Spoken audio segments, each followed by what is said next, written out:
کشمیر کے بارے میں آپ کے جو یہ 57-52 جتنے لوگ بیٹھے ہوئے ان سے زیادہ معلومات رکھتا ہے. وہ یہ میرا چیلنج ہے کہ یہ ان کو کچھ نہیں بتا سکتے اور نہ یہ ان سے کچھ سیکھ سکتے, یہ تو ان کے ساتھ کمیونیکیٹ ہی نہیں کر سکتے.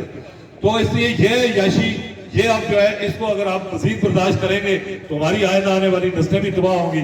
میں یہاں پہ جو ہے آزاد جموں کشمیر بار کونسل کے vice chairman Nadeem Khan advocate کا بطور خاص شکریہ ادا کرتا ہوں اور پوری بار کونسل کا کہ انہوں نے جو عوامی ایکشن کمیٹی کے تمام مطالبات کی بھرپور حمایت کی اور اس کے بعد وہ اس حمایت پہ قائم ہے جب تک یہ مذاکرات کا ہمارا وہ سیشن اگر یہ ناکام ہوتے تو جو ہماری کال ہوگی اس کا آزاد جموں کشمیر بار کونسل بھرپور مکمل طور پہ ساتھ دے گی.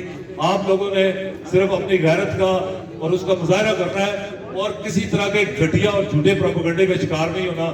یہ تحریک صرف ہمارے بنیادی حقوق کے لیے ہے اور ہمارا چارٹر آف ڈیمانڈ ہمارا نظریہ ہے. بہت شکریہ, بہت مہربانی.